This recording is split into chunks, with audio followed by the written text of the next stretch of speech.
Movie की शुरुआत में प्रसाद नाम के आदमी एक प्राइवेट डिटेक्टिव एजेंसी में जाता है और उनके हेड से बोलता है कि मेरी लाइफ की सबसे बड़ा प्रॉब्लम मेरा बेटा है। वो क्या कर रहा है मुझे कुछ भी नहीं बताता। मैं जानना चाहता हूँ कि आखिर वो क्या काम कर रहा है। इसके लिए तुम्हें जितना रुपए चाहिए मैं उसे देने के लिए तैयार हूँ, लेकिन प्लीज ये फाइंड आउट करो कि मेरा बेटा आखिर काम क्या करता है। तब अगले सीन में हम प्रसाद के बेटे जैक को देखते हैं। उसे बचपन से सपना होता है कि वो रॉ एजेंसी में काम करे, इसीलिए वो वहां पर इंटरव्यू देने के लिए जाता है। वहां पर उसकी मुलाकात एक आईपीएस ऑफिसर राजकुमार से होता है। वो भी रॉ में इंटरव्यू देने के लिए वहां पर आया हुआ होता है। अब इंटरव्यू देने के बाद जैक अपने घर जाता है। वहां पर उसके फादर बोलता है कि तुम आखिर काम क्या करते हो? अगर तुम मुझे नहीं बताओगे तो क्या मुझे मालूम नहीं चलेगा तुम क्या काम करते हो? मैं एक हफ्ते में फाइंड आउट करके रहूंगा। ये सुनकर जैक सोचने लगता है कि आखिर उसके फादर में इतना कॉन्फिडेंस कहाँ से आया। जिसके बाद वो अपने पिता के मोबाइल के लोकेशन चेक करता है और उसे मालूम चलता है कि उसके फादर एक प्राइवेट डिटेक्टिव एजेंसी से मिलने गए थे। अब अगले दिन डिटेक्टिव की बेटी अफसाना अपने दो साथियों के साथ जैक का पीछा करने लगती है। वहीं जैक को उन पर शक हो जाता है और वो उन्हें ही पकड़ लेता है, लेकिन बुरखे में होने की वजह से वो अफसाना को नहीं पहचान पाता। यहाँ पर जैक उन लोगों से बोलता है कि तुम लोग तो मुझे ही फॉलो कर रहे थे, लेकिन मैंने उल्टा तुम्हें ही पकड़ लिया। यह कहकर वो उन पर हंसने लगता है और वो वहां से चले जाता है। अब जैक के जाने के बाद अफसाना बोलती है कि वो आज हमको पकड़ लिया इसलिए वो इतना फुदक रहा है। मैं भी आज से ये ठान लेती हूँ कि ये काम क्या कर रहा है मैं फाइंड आउट करके रहूंगा। तब जैक पुलिस स्टेशन जाता है और राजकुमार से पूछता है कि तुम्हें रॉ में शामिल होने की कोई न्यूज मिली है कि नहीं। ये जान राजकुमार मना कर देता है। तब जाकर जैक उसे बोलता है कि तुम्हारा रॉ एजेंसी में स्वागत है। यहाँ पर वो एक वीडियो दिखाते हुए बोलता है कि यह आदमी लाइन वुल्फ है। इसने सोशल मीडिया पर एक वीडियो अपलोड किया था, लेकिन उसके कुछ ही मिनटों के बाद उसने वो वीडियो डिलीट कर दिया। जरूर इसके पीछे कोई साजिश होगा, हमें ये बात पता लगाना ही होगा। फिर वो लोग उसे पीछा करने लगता है और मौका देखकर उसके बॉडी में एक ट्रैकर लगा देता है। वहीं दूसरे सीन में हम रॉ के हेड मनोज को देखते हैं, जो अपने ऑफिसर को एक फोटो दिखाते हुए बताता है कि ये आतंकवादी का नाम रहमान है। हमने इसके ऊपर ट्रेनिंग कैंप पर सर्जिकल स्ट्राइक करके इसके 3 से आतंकवादियों साथी सहित इसे भी मार दिया था, लेकिन हमें पता चला है कि अरेबियन सी में एक शिप से हथियारों से भरा 4 कंटेनर उतारे गए हैं और यह 4 अलग अलग शहर में भेज दिया गया है। हमें उन्हें किसी भी हाल में पकड़ना ही होगा। इधर एक दिन जैक से अफसान का एक्सीडेंट हो जाता है। वहां पर उसे हॉस्पिटल ले जाता है। अफसान उसके बारे में सच जानना चाहती थी, इसीलिए वो उसे अपना नाम झूठा बताते हुए भानुमति बताती है। तभी जैक की नजर बुरखे वाली औरत पर पड़ती है जो कि खिड़की के पास खड़ी हुई थी। वहां पर वो जैक अफसान से बोलता है कि मैं कौन सा जॉब करता हूँ ये फाइंड आउट करने के लिए मेरे डैड ने मेरे पीछे डिटेक्टिव को लगाया है। मुझे शक है कि ये लड़की वही है। वहां पर अफसान बताती है कि ऐसा कौन सा तुम घटिया काम करते हो जो तुम्हें बताने में भी शर्म आ रही है। वहां पर जैक बोलता है कि मैं जो काम कर रहा हूँ वो किसी को भी नहीं बता सकता। तभी यहाँ पर जैक को ट्रैकर के मदद से वुल के बारे में मालूम चलता है कि उसे चार मीनार बुलाया गया है। दरअसल उसे वहाँ पर बहुत ज्यादा हथियार मिलने वाला है। वहीं जैक को ये सब बात मालूम चल जाता है। अगले दिन जैक और राजकुमार चार मीनार पहुंच जाता है। वही मनोज की टीम भी हथियार को पता लगाते हुए वो लोग भी चार मीनार पहुंच गए थे। यहाँ पर जैक और राजकुमार लॉन वुल्फ को पकड़ लेता है और उसे पूछता है कि तुम्हें यहाँ पर किसने बुलाया है। तभी उसे वहाँ पर सफी का कॉल आ जाता है। तब जैक और राजकुमार उसे सफी को फोन करके पास वाले रेस्टोरेंट में आने के लिए बोलता है। वहीं उधर राव की टीम को भी लॉन वुल्फ का खबर मिल जाता है। अब यहाँ पर जैक अपने ड्रोन की मदद से सफी को देख लेता है, लेकिन तभी राव के ऑफिसर भी अपने ड्रोन से सफी को देख रहा था। ये सब देखकर सफी वहाँ से भागने लगता है, लेकिन जैक उसे पकड़ लेता है और अपने साथ ले जाकर उसे पूछताछ करता है कि ट्रक में आए हुए हथियार कहाँ पर है और तुम्हारा प्लान क्या है। सफी उसे कहता है कि मेरे आदमी तुम्हें छोड़ेंगे नहीं और वो लोग ढूंढते हुए यहाँ पर जरूर आएंगे। लेकिन उधर मनोज और उसकी टीम वुल्फ को पकड़ लेता है और वो लोग वुल्फ से पूछताछ करने लगता है। तब वहाँ पर वो मनोज को बताता है कि मुझे हथियार से भरे ट्रक को उनकी बताई हुई जगह पर ले जाकर धमाका करने के लिए बोला था। मनोज बोलता है कि और क्या कहा था उन लोगों ने। वह बोलता है कि कितनी बार बताऊं, अभी सब कुछ पहले ही तो जैक सर को मैं बता चुका हूँ। यहाँ पर मनोज जैक का नाम सुनकर चौंक जाता है क्योंकि रॉ एजेंसी में इस नाम का कोई बंदा ही नहीं था। फिर वो अपनी टीम से जैक के बारे में फाइंड आउट करने के लिए बोलता है। अब अगले सीन में जैक हथियार को फाइंड आउट करने के लिए चार मीनार आ जाता है। वहीं रॉ के ऑफिसर्स भी वुल्फ के आदमियों के बारे में पता लगाने के लिए वो लोग भी चार मीनार आ जाता है और वो लोग यहाँ पर आकर सीसीटीवी फुटेज देखने लगता है और वो अपने आप को पुलिस वाले बताता है। तभी वो दुकानदार बोलता है कि अभी थोड़ी देर पहले ही पुलिस सीसीटीवी फुटेज देखने के लिए आया था। अब पुलिस के नाम सुनकर वहाँ पर अफरा तफरी मचने लगता है, जिसके चक्कर में जैक मनोज की वेशभूषा देखकर उसे पकड़ लेता है क्योंकि मनोज वहाँ पर अपना वेश चेंज कर लिया था। अब अगले सीन में हम अफसान को देखते हैं जो जैक के बारे में फाइंड आउट करने के लिए उससे मिलने के लिए वहाँ पर आती है और उसे बताती है कि वो उससे प्यार करने लगा है। फिर वो उसे किस भी कर देती है। वहीं उधर रॉ के ऑफिस में एक एजेंट चीफ को बताता है कि एक आतंकवादी सहित मनोज सर भी गायब है। इधर हम मनोज सर को देखते हैं जो कि जैक के अंदर बंधक बना हुआ बैठा था और वहाँ पर सफी भी उसके बंधक में था। यहाँ पर जैक उन दोनों से पूछता है कि जल्दी बताओ तुम लोगों का मिशन क्या है। ये सुन मनोज सर बोलता है कि मैं आतंकवादी नहीं हूँ, मैं एक रॉ ऑफिसर हूँ।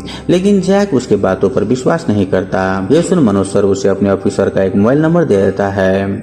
यहाँ पर जैक उस नंबर पर फोन करके बोलता है कि अगर तुम अपने आदमियों से मिलना चाहते हो तो कल एक कैफे में आ जाना। वहीं वो सफी के मोबाइल नंबर लेकर उसके साथियों को भी फोन कर देता है और उसे भी कैफे आने के लिए बोल देता है क्योंकि जैक को लग रहा था कि मनोज सर भी एक टेररिस्ट है।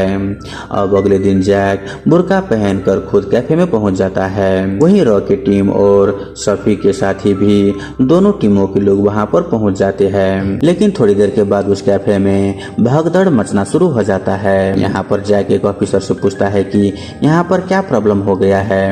तो वो बताती है कि हमारे एक ऑफिसर मिसिंग है और हमें उसे लेने के लिए यहाँ पर बुलाया गया था और इसलिए हम लोग उसे ढूंढ रहे हैं। अब ये जानकर जैक को शौक लगता है और उसे मालूम चल जाता है कि दरअसल उसने दूसरे आदमी को किडनैप कर लिया है और वो एक रॉ एजेंट है। इसके बाद वो मनोज सर से जाकर माफी मांगता है और बोलता है कि मैंने रॉ की जॉब के लिए एक इंटरव्यू दिया था मगर नौकरी लगने के लिए मुझे बहुत ही इंतजार करना पड़ा, इसलिए मैंने अपना मिशन खुद ही तैयार किया।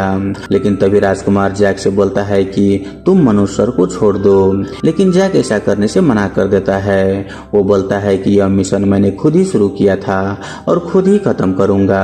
यहाँ पर वो अपने पास्ट बताने लगता है और हमें एक फ्लैशबैक के जरिए मालूम चलता है कि बचपन में वो अपनी माँ के साथ कहीं पर जा रहा था, लेकिन तभी कुछ टेररिस्ट उसके माँ पर गोली चला दिया जिस वजह से उसकी माँ का मौत हो गया।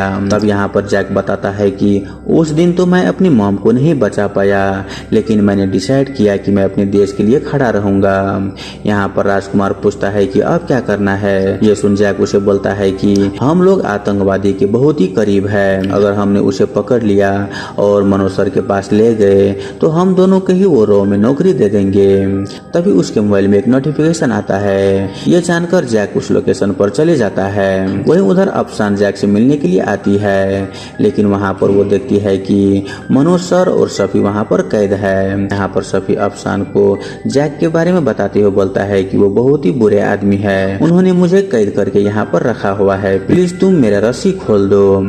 वहीं अफसान भी उसकी बातों में आ जाती है और उसका रस्सी खोल देती है। अब यहाँ पर सफी के रस्सी खोलते ही वो अफसान को पीटने लगती है और अपने मोबाइल से अपने साथियों को फोन करके उसे उस जगह पर आने के लिए बोलता है। वही यहाँ पर सफी के सभी दोस्त उस लोकेशन पर आ जाता है, लेकिन तब तक वहाँ पर जैक भी पहुँच चुका था। अब यहाँ पर इनके बीच बहुत ही धमाकेदार फाइट शुरू होता है, लेकिन वो लोग जैक को चकमा देकर वहाँ से भाग जाता है। तभी यहाँ पर रॉ के एजेंट भी आ जाता है और जैक को पकड़ लेता है।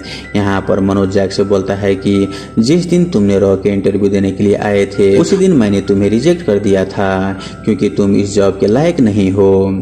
यह कहकर वो उसे भगा देता है। फिर उसी रात जैक अपने फादर से आकर बोलता है कि मैं जो नौकरी करना चाहता था मैं उसकी काबिल नहीं हूँ। ये बोलकर उन्होंने मुझे निकाल दिया है, लेकिन मैं अब कुछ ऐसा करूँगा कि वो लोग खुद ही मेरे घर पर आकर मुझे नौकरी देंगे। यहाँ पर वो सफी के एविडेंस को सर्च करने लगता है। तभी उसे एक मेडिसिन मिलता है जो कि सफी ले रहा था।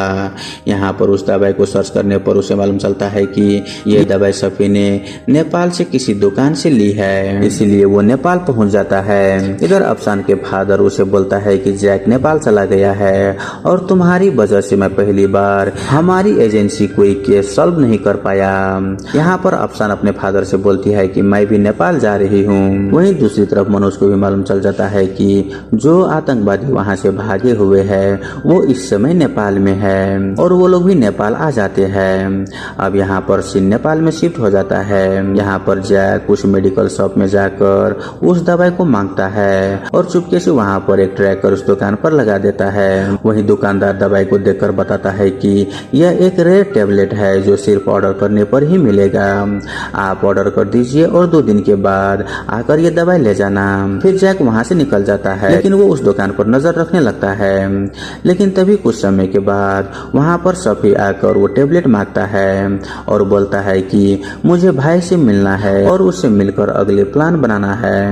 वहाँ पर दुकानदार बोलता है कि इंडिया पर होने वाले हमले के प्लान के बारे में रहमान भाई ने पहले ही प्लान बना लिया है। यहाँ पर वो दुकानदार सफी को ये भी बता देता है कि एक आदमी यहाँ पर आया था और ये वही दवाई मांग रहा था। सफी उसे जैक के फोटो दिखाता है। दुकानदार वो फोटो देखकर उसे पहचान लेता है और बोलता है कि हाँ ये वही शख्स था। तभी वहाँ पर रॉ की टीम आ जाती है और वहाँ पर आकर वो दुकानदार और सफी को देखते ही वो उन पर अटैक करने लगता है, लेकिन जैक बीच में आकर उन दोनों को वहाँ से भगा देता है। ये देखकर रॉ के एजेंट जैक को पकड़कर उसे बहुत ही मारता है और उसे गोली मारने ही वाला था, लेकिन तभी जैक उसे बताता है कि रहमान अभी भी जिंदा है। ये सुन मनोज बोलता है कि कुछ साल पहले हमने उसे मार दिया था। तब जैक उन्हें दुकानदार और सफी के बीच में होने वाली रिकॉर्डिंग सुना देता है और बोलता है कि मैंने उस आदमी को जानबूझकर वहां से भगाया है। अब ये लोग सीधे रहमान भाई से कांटेक्ट करेगा। फिर वो लोग सफी पर नजर रखने लगता है और उसके घर में एक हिडन कैमरा भी लगा देता है। तभी एक दिन रहमान का सफी का फोन आता है और बोलता है कि मैं जानता हूँ तुम मुझसे मिलने चाहते हो, लेकिन प्लान में कुछ चेंजेस हुआ है। लेकिन थोड़ी देर के बाद वहाँ पर सफी को कोई मार देता है। ये देखते ही मनोज की टीम और जैक सफी के घर जाता है। तभी वहाँ पर उन लोगों को एक चिट्ठी मिलता है जिसमें लिखा हुआ होता है कि कल इंडिया में अटैक होने वाला है। फिर मनोज गुस्से में जैक से बोलता है कि उस दिन 4 मीनार वाले मिशन पर अगर तुम बीच में ना आते तो उसी दिन हम आतंकवादी को पकड़कर यह अटैक होने से रोक देता। वहाँ पर मनोज ये भी बोलता है कि अगर 100 निर्दोषों की मौत तुम्हारी माँ की जैसी हुई तो इसके जिम्मेदार सिर्फ तुम ही होंगे। यहाँ पर मनोज के जाने के बाद जैक को एक नोटिफिकेशन आता है और जैक उस ट्रैक को फॉलो करते हुए दुकानदार के घर पर पहुंच जाता है और उसे पकड़कर अगले दिन मनोज के पास ले जाता है। यहाँ पर दुकानदार मनोज को बताता है कि कल इंडिया में 4 अलग अलग शहर जैसे कि दिल्ली, मुंबई, कलकत्ता और हैदराबाद में अटैक होने वाला है। ये जानकर मनोज अपने सीनियर को उसका लोकेशन दे देता है और मनोज भी वहाँ से चले जाता है। और मनोज को जाते ही दुकानदार मुस्कुराने लगता है। यहाँ पर जैक को मालूम चल जाता है कि ये दुकानदार झूठ बोल रहा है। जैक उसे बोलता है कि तुमने मनोज सर को गलत इन्फॉर्मेशन देने के लिए जानबूझकर खुद को पकड़वाया है। यहाँ पर दुकानदार जैक से बोलता है कि अभी मनोज अपनी टीम के साथ जहाँ पर जा रहा है वहाँ पर मेरे आदमी पहले से ही उनका इंतजार कर रहा है। वो लोग उन्हें जान से मार देंगे। ये सुनते ही जैक उनके पीछे जाने लगता है, लेकिन आगे जाकर जैक सहित रॉ के सभी एजेंट को पकड़ लिया जाता है और उन्हें रहमान के पास ले आता है। यहाँ पर रहमान मनोज से बोलता है कि मैं इस बार इंडिया पर अटैक करने वाला नहीं हूँ, बल्कि मैं तो इस बार इंडिया के लोगों को बचाने वाले रॉ के एजेंट पर हमला करने वाला हूँ। अब यहाँ पर रहमान के आदमी जैक और वहाँ पर मौजूद सभी एजेंट को मारने लगता है, लेकिन यहाँ पर जैक खुद को बचाते हुए रहमान के आदमियों से लड़ने लगता है और यहाँ पर हमें एक बहुत ही जबरदस्त फाइट देखने को मिलता है और हम देखते हैं कि जैक रहमान के सभी आदमियों को मार देता है और वहाँ पर वो रहमान को भी मारने आता है। तब रहमान उसे बोलता है कि तुम यहाँ पर मौजूद सभी रॉ एजेंट को तो बचा लोगे, लेकिन जो इंडिया में रॉ है जिसे मारने के लिए मेरे बहुत सारे आदमी उनके ऊपर नजर रख रहे हैं, तुम उन्हें कैसे बचाओगे। ये सुन जैक बोलता है कि मैंने यहाँ आकर तुम्हारा डाटा को हैक कर लिया है और हैक करके इंडिया में तुम्हारी जो शूटर है उनकी सारी लोकेशन मनोज की हेल्प द्वारा रॉ के ऑफिस में भेज दी है। अभी तक तो तुम्हारे सारे शूटर मारे भी जा चुके होंगे। ये बोलकर वो रहमान को मार देता है और वो सभी लोग इंडिया वापस चले आता है। अब यहाँ पर हम देखते हैं कि अफसान जैक के घर आकर उसके फादर को बताती है कि आपका बेटा कोई गलत काम नहीं कर रहा। तभी जैक के घर के बाहर रॉ एजेंसी के चीफ के कहने पर मनोज सर जैक से मिलने के लिए उसके घर पर आता है और उसे रॉ एजेंसी में नौकरी मिल गई है ये न्यूज देता है। ये सुनकर जैक बहुत ही खुश हो जाता है और इसी हैप्पी मोमेंट के साथ ये मूवी यहीं पर खत्म हो जाता है। तो दोस्तों आई होप आपको ये मूवी एक्सप्रेशन वाला वीडियो अच्छा लगा हुआ हो। अगर आपको वीडियो अच्छा लगे तो वीडियो को लाइक करके हमारे यूट्यूब चैनल को सब्सक्राइब जरूर कर लीजिए। धन्यवाद।